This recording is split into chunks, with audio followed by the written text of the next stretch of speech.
여러분, 믿기 어려우시겠지만 한국이 이제 세계 방산 시장에서 강국으로 떠오르고 있습니다. 이렇게 말하면 과연 얼마나 많은 사람들이 제 말을 믿을까요? 특히 한국을 잘 알지 못하는 사람들은 의아해할 겁니다. 방산 강국?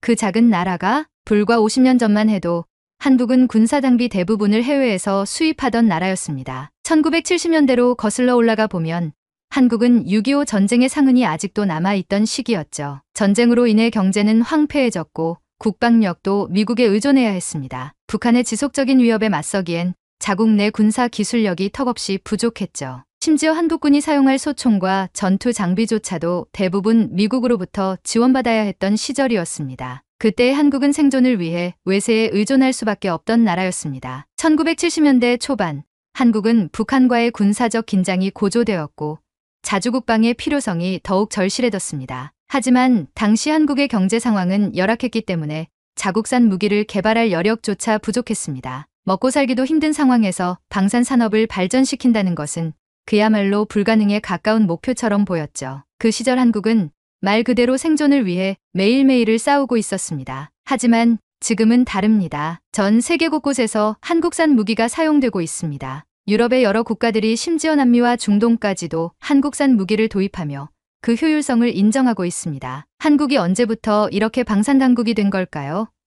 과연 이 변화를 이끌어낸 원동력은 무엇일까요? 저는 지난 15년간 전 세계의 방위 산업을 취재해왔습니다. 미국, 독일, 프랑스와 같은 전통적인 방산 강국들이 무기 시장을 지배하는 모습을 직접 목격했죠. 그들만이 이 시장을 장악한 줄 알았습니다. 하지만 어느 순간부터 그 지형이 서서히 흔들리기 시작했어요. 저는 그 변화를 처음 감지했던 순간을 지금도 생생히 기억합니다. 2022년 갑작스럽게 전해진 소식이었죠. 폴란드가 한국과 20조 원 규모의 방산 계약을 체결했다는 뉴스를 접했을 때 저는 믿기 어려웠습니다. 유럽의 중앙에 위치하고 전통적으로 독일과 미국 같은 강국들의 무기를 사용해왔던 폴란드가 아시아의 한 나라와 이런 대규모 계약을 체결했다니?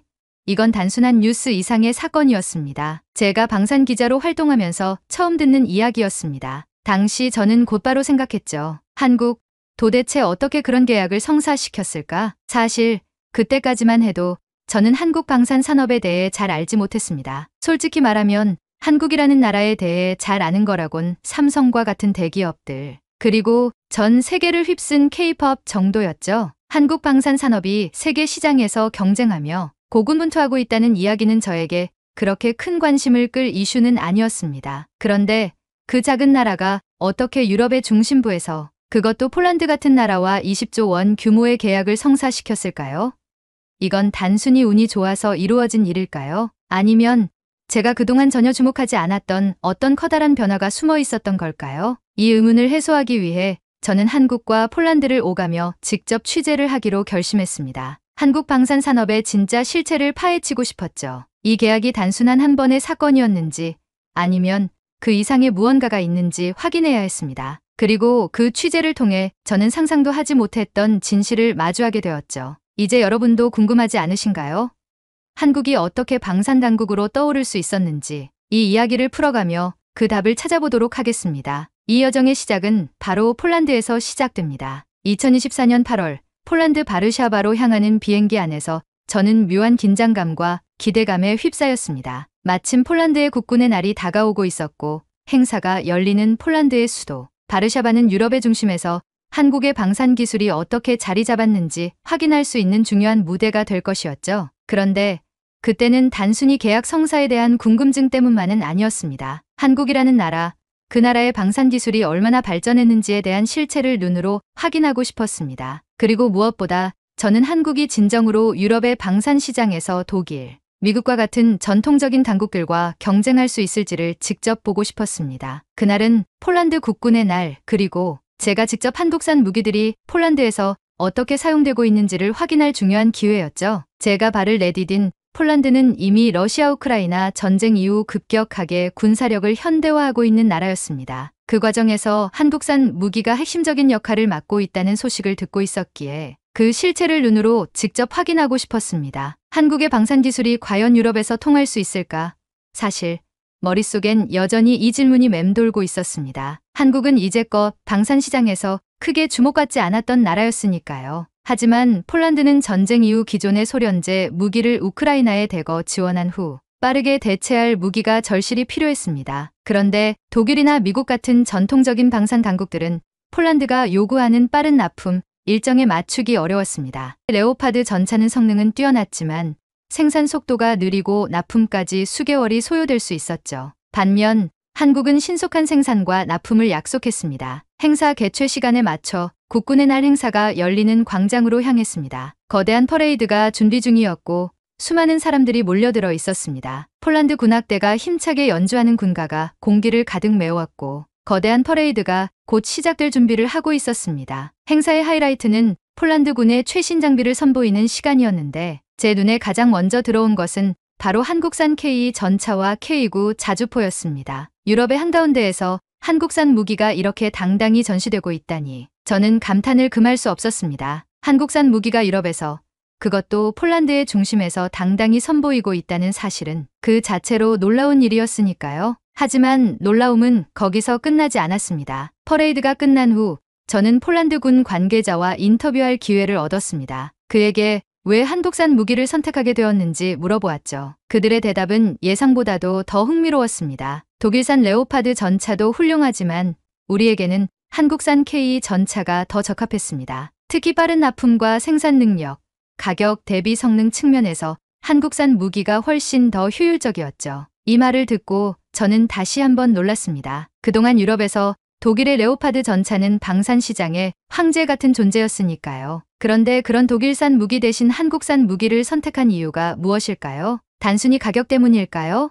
그렇지 않았습니다. K 전차는 빠른 생산과 유연한 대응이 가능했고 우리 군의 요구사항에 맞게 여러 가지로 조정이 가능했습니다. 또한 한국은 단순히 무기를 판매하는 것이 아니라 우리와의 기술 협력도 진행하고 있습니다. 우리는 한국으로부터 K 전차의 생산 기술을 이전받아 폴란드에서 직접 생산할 수 있는 기반을 다졌습니다. 한국이 단순히 무기를 수출하는 나라가 아니라 기술 이전과 현지 생산까지 지원한다는 사실은 저에게 깊은 인상을 남겼습니다. 이건 단순히 팔고 끝나는 일이 아니었습니다. 한국은 무기 수출에 그치지 않고 폴란드의 군사력 자체를 강화하는 파트너 역할을 하고 있었습니다. 이날의 인터뷰를 통해 저는 한국 방산 산업의 진짜 강점을 발견하게 되었습니다. 독일이나 미국과 같은 전통적인 강국들은 그들의 무기를 판매하는 데 집중하지만 한국은 현지 맞춤형 전략을 통해 기술 이전과 생산 협력을 동시에 제공하고 있었죠. 그 결과 폴란드는 빠른 시간 안에 군사력을 현대화할 수 있었고 자국 내에서 K 전차와 같은 최신 무기를 생산할 수 있게 되었습니다. 하지만 그뿐만이 아니었습니다. K 전차와 함께 주목받은 또 하나의 무기는 K9 자주포였습니다. K9 자주포는 이미 노르웨이,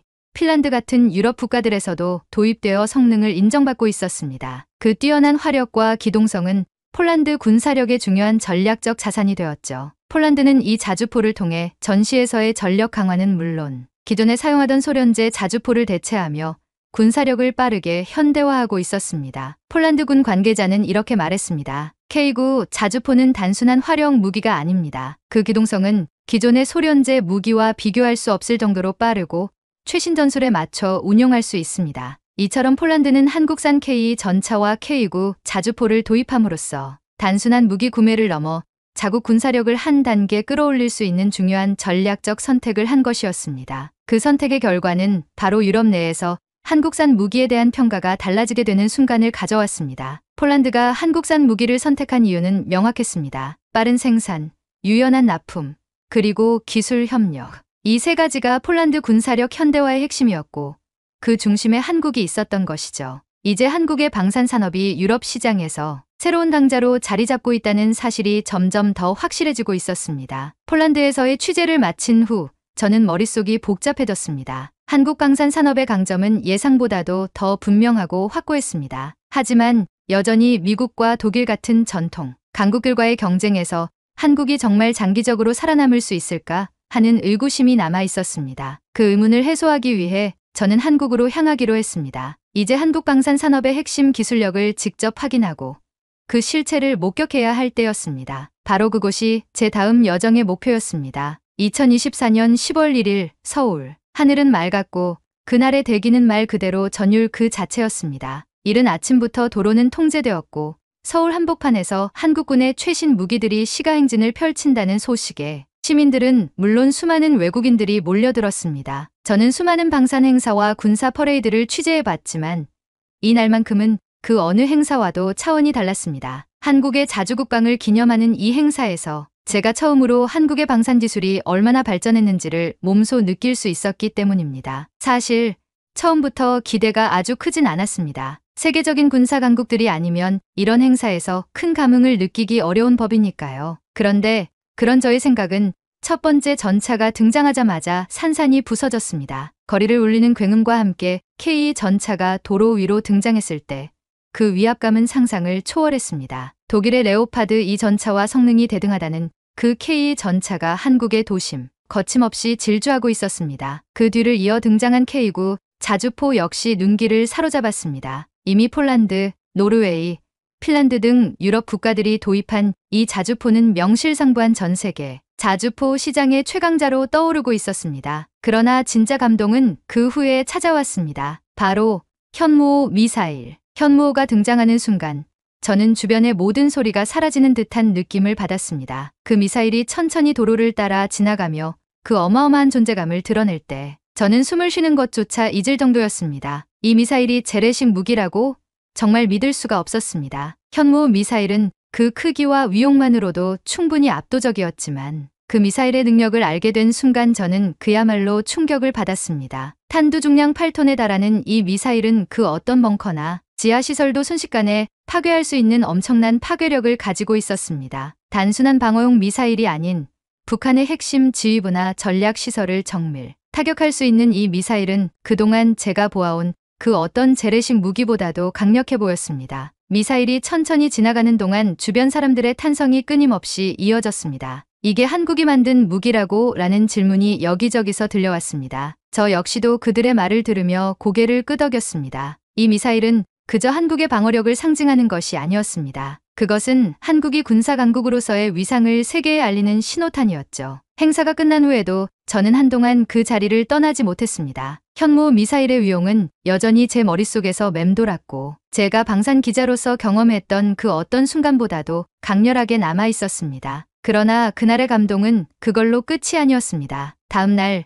저는 계룡시로 향할 예정이었죠. 대한민국 국제방위산업전시회 KADX 2024가 그곳에서 개최될 예정이었고 거기서 한국 방산산업의 진짜 핵심을 볼 수 있을 것이었으니까요. 10월 2일 이른 아침 저는 계룡시로 가는 기차에 몸을 실었습니다. 계룡시에서 열리는 KADX 2024 전시회는 한국 방산 기술의 진면목을 볼 수 있는 자리였습니다. 전 세계 방산 관계자들과 군사 전문가들이 모여 한국의 최신 군사 기술을 직접 체험하는 이 행사는 한국 방산 산업의 현재와 미래를 한눈에 볼 수 있는 기회였죠. 저는 전날 국군의 날 행사에서의 놀라움을 뒤로 하고 이 전시회에서 한국 방산 산업이 정말 세계적인 수준에 도달했는지 확인하고자 했습니다. 계룡시에 도착한 전시회장은 그야말로 방산 기술의 경연장이었습니다. LIGNX1, 한국항공우주산업 KAI 등 방산 기업들이 선보인 무기들은 그저 전시용이 아니었습니다. 이곳은 한국이 세계 방산 시장에서 경쟁할 수 있는 기술력을 증명하는 자리였죠. 제가 가장 먼저 눈길을 끈 것은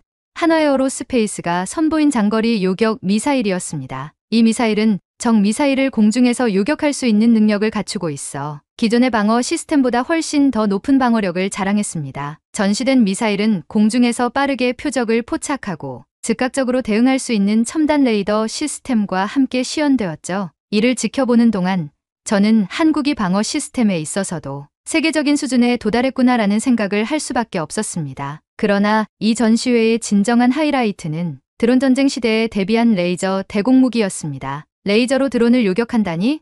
이 기술이 상상 속의 무기가 아닌 실제로 한국에서 개발되었다는 사실이 믿기지 않았습니다. 적의 드론이나 미사일이 접근할 때 한국의 레이저 대공무기는 이를 빠르게 탐지해 레이저로 요격하는데 탁월한 성능을 발휘했습니다. 전시회장에서 직접 시연을 본 순간 저도 모르게 입이 벌어졌습니다. 이 기술은 그야말로 미래 전장의 게임 체인저였습니다. KAI가 선보인 KF-21 보람의 전투기와 FA-50 경공격기도 눈길을 끌었습니다. 특히 사우디아라비아와 UAE 대표단들이 이 기체들에 깊은 관심을 보였습니다. 그들은 한국이 단순히 항공기 기술을 수입하던 나라가 아니라 이제는 독자적으로 전투기를 개발해 수출할 수 있는 나라로 성장했다는 사실에 큰 감동을 받았죠. 한국은 더 이상 항공기 기술을 수입에 의존하는 나라가 아니라 세계 시장에 내놓을 수 있는 수준에 도달한 것입니다. 그리고 마지막으로 LIGX1이 선보인 무인 드론 전투 시스템도 그야말로 혁신 그 자체였습니다. 적의 드론이나 무인기를 정밀하게 요격하는 기술은 물론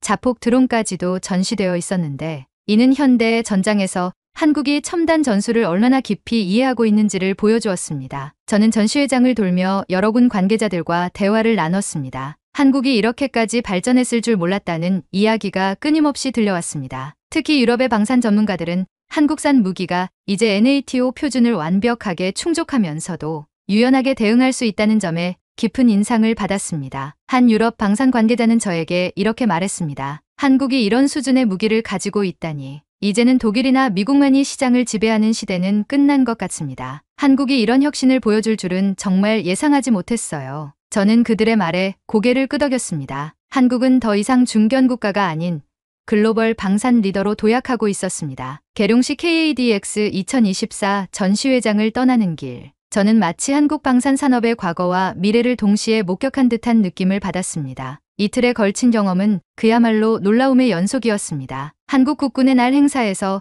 현무 미사일을 처음 봤을 때의 그 충격, 그리고 KADX 2024 전시회에서 한국이 선보인 첨단 기술들은 제가 생각했던 그 이상의 것이었습니다. 저는 그동안 방산강국이라는 타이틀을 주로 미국, 독일, 프랑스 같은 나라들에만 부여했었죠. 하지만 이제 한국이 그 자리에 어깨를 나란히 할 수 있다는 사실을 눈으로 확인하게 되었습니다. 한국은 이제 더 이상 군사 장비를 수입하던 나라가 아닙니다. 과거 한국은 자국을 방어하기 위한 무기를 대부분 외국에서 수입해야 했던 나라였습니다. 하지만 지금 한국은 최첨단 무기를 자국에서 개발해내고 그것을 전 세계에 수출하는 방산 강국으로 거듭났습니다. 그리고 그 과정에서 한국은 단순한 무기 수출을 넘어 글로벌 군사력 균형을 재편하는 역할까지도 맡고 있습니다. 이 모든 것이 어떻게 가능했을까요? 저는 한국의 방산 산업이 이렇게 성장할 수 있었던 두 가지 이유를 떠올리게 됩니다. 첫 번째는 한국이 세계 유일의 분단 국가라는 역사적 배경입니다. 한국은 오랫동안 북한의 지속적인 군사적 위협에 대응해야 했습니다. 그 과정에서 한국은 자국 방어를 위해 자주국방이라는 목표를 세우고 끊임없이 군사 기술 개발에 막대한 투자를 해왔습니다. 그 결과 한국은 외국 무기에 의존하지 않고 스스로의 힘으로 자국을 방어할 수 있는 첨단 무기 체계를 구축하게 되었죠. 두 번째는 한국이 기술력과 유연성을 결합한 전략을 택했다는 점입니다. 다른 강대국들이 기존의 기술을 고수하고 있을 때 한국은 맞춤형 기술 이전과 현지 생산 협력을 통해 새로운 방식으로 방산 시장에 접근했습니다. 폴란드와의 방산 계약이 그 대표적인 예였습니다. 한국은 단순히 무기를 판매하는 것이 아니라 현지에서 무기를 생산할 수 있도록 기술을 이전하고 긴급한 납품 요구에도 빠르게 대응하는 유연함을 보여주었습니다. 그 덕분에 한국산 무기는 유럽, 아시아, 중동 등 다양한 지역에서 점점 더 많은 관심을 받고 있는 것입니다. 이런 점에서 한국의 방산 산업은 단순한 방어적 역할을 넘어서 이제는 글로벌 안보에도 중요한 기여를 하고 있습니다. 현무 미사일 같은 무기는 단순히 북한의 위협을 방어하는 것을 넘어 전 세계 안보 지형에서 중요한 억제력을 발휘할 수 있습니다. 레이저 대공무기, 드론 전투 체계, KF-21, 전투기 등은 미래 전장에서 한국이 어떻게 주요 플레이어로 떠오를 것인지를 분명하게 보여주고 있습니다. 한국이 만들어가는 새로운 군사 강국의 모습.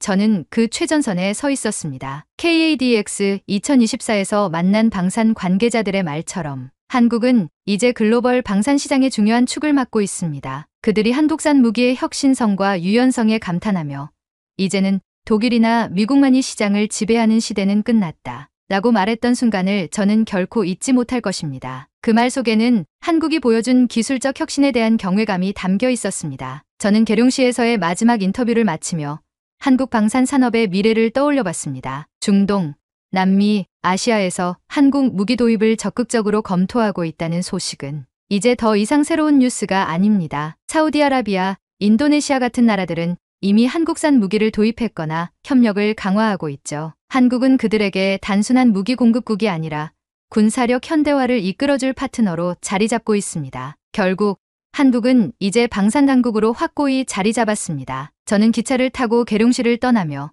그동안의 취재 여정을 돌아보았습니다. 폴란드에서 시작된 여정이 서울의 국군의 날 행사, 그리고 계룡시 KADX 2024 전시회에서 마무리되었습니다. 그 과정에서 저는 한국이 어떻게 자주국방을 이루고 그 자주국방의 성과를 세계 시장에서 인정받게 되었는지 직접 보고 느꼈습니다. 앞으로도 한국의 방산 산업은 더 큰 가능성을 열어갈 것입니다. 중동, 아시아, 남미 시장에서의 활약이 기대되며 더 많은 나라들이 한국과 협력할 것입니다. 현무 KF-21K9, 자주포 같은 무기들이 세계 시장에서 점점 더 큰 역할을 하게 될 것이고, 한국은 이제 단순한 중견 국가가 아닌 글로벌 방산 리더로서의 자리를 확고히 다져나갈 것입니다. 한국은 평화와 안보의 새로운 길을 열어가고 있습니다.